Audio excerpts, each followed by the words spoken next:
Quelles sont les erreurs à ne pas faire lorsque l'on veut investir via un PER? Voilà le sujet qui va nous animer aujourd'hui dans l'œil de l'expert. Et pour en parler, nous avons le plaisir de recevoir sur le plateau de Smart Patrimoine François-Xavier Seur. Bonjour François-Xavier Seur. Bonjour Nicolas Pagnès. Merci d'être avec nous dans Smart Patrimoine. Vous êtes président fondateur du cabinet Terrae Patrimoine et vous avez listé 5 erreurs à ne pas faire lorsqu'il s'agit d'ouvrir ou d'investir dans un PER, François-Xavier Seur. Exactement, parce qu'aujourd'hui on voit que le PER, il y a de plus en plus de monde qui essaie de le pousser, de dire voilà, il faut faire un PER à tout prix, faites de la défisque.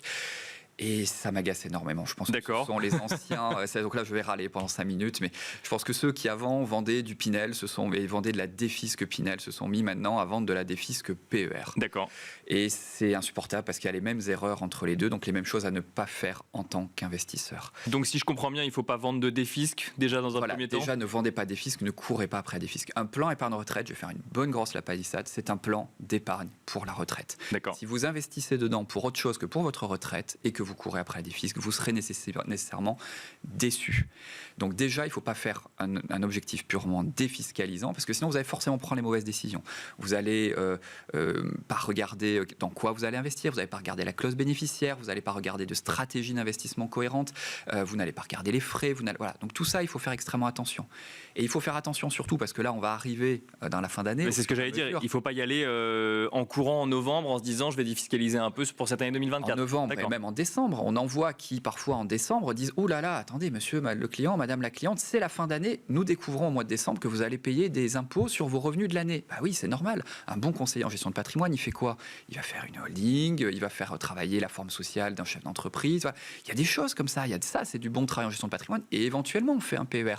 Mais dire « Ouh là là, vous payez de l'impôt », bah oui, c'est normal, vous avez payé de l'impôt, il faut faire un PER à tout prix, vous vous retrouvez en plus. Alors il y a un risque, c'est qu'en plus, jamais vous le faites fin décembre, il y a les fêtes de fin d'année et il y a Noël.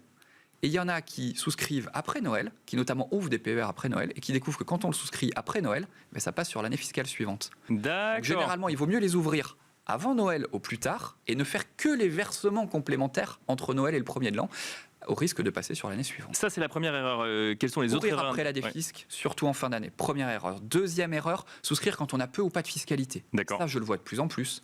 Ça reste ça s'appelait avant le plan épargne retraite populaire. C'était la même mécanique. Ils ont enlevé le P parce que c'était tout sauf populaire, en fait. Ça n'était populaire que le nom, parce que plus on gagne, plus on a d'avantages fiscaux. D'accord. Donc, moins on paye d'impôts, moins il y a d'intérêt à faire un plan épargne retraite. Sauf que je vois de plus en plus de monde qui dit « Oui, mais ça oblige à épargner pour la retraite, donc c'est bien de le faire ». Mais si jamais vous en êtes à prendre des mauvaises décisions patrimoniales, c'est-à-dire à vous tirer une balle dans le pied, à immobiliser des sommes jusqu'à la retraite pour rien, voire même, quand on en sort derrière, à vous retrouver peut-être fiscalisé sur cette somme parce qu'on sort tout d'un coup, si jamais vous en êtes à prendre des aussi mauvaises décisions patrimoniales parce que vous n'arrivez pas à épargner, c'est pas un PER qu'il vous faut, c'est un juge des tutelles. On continue parce que l'heure tourne, mais effectivement, ne pas y aller quand on a peu de fiscalité, attendre d'être un petit peu fiscalisé quand même avant d'aller sur un PER. Si vous êtes à moins de 30%, n'y allez pas. Il faut vraiment être sur une tranche marge d'imposition minimale de 30%. Troisième erreur, attention à ne pas dépasser votre plafond, bien sûr. Parce que ça, c'est facile à regarder. Vous regardez votre dernier avis d'imposition. Vous avez en dernière page les plafonds de vous, éventuellement de votre partenaire de Pacs ou de votre conjoint. Quand on reçoit son avis d'impôt en septembre, on peut se rendre compte parfois que ça a été dépassé, que tout n'a pas été pris en compte. La petite astuce, parfois, c'est essayer de manger le plafond de son conjoint. On a une petite coche à faire. Si ça n'a pas été fait, on peut faire une rectificative. Donc, ne pas courir après des fiscs, ne pas souscrire quand on a peu ou pas de fiscalité, ne pas verser plus que son plafond, les 3 premières erreurs. La quatrième, investir en fonds euros. D'accord.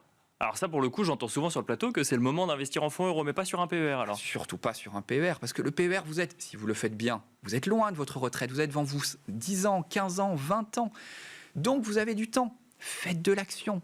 À 20 ans, mais vous faites du fonds euro, vous allez perdre du pouvoir d'achat. Faites des versements mensuels programmés sur de l'action, de l'ETF, du grand fonds action internationale, etc. Allez-y. Pour un premier versement, vous pouvez faire quelque chose qui ne va pas dépendre forcément des marchés actions. Du non-coté, de l'immobilier, des choses comme ça, de l'obligataire en ce moment, pourquoi pas. Mais bon sang, si vous avez du temps devant vous, faites autre chose que du fonds euro, s'il vous plaît. Et alors, dernière erreur, elle concerne la retraite, ça pour le coup. Directement, la retraite. Il n'y a pas d'obligation de liquider votre plan épargne retraite dès que vous partez à la retraite. Ça, c'est quelque chose où on se dit, je pars à la retraite, je liquide mon plan épargne retraite. Mais pas forcément.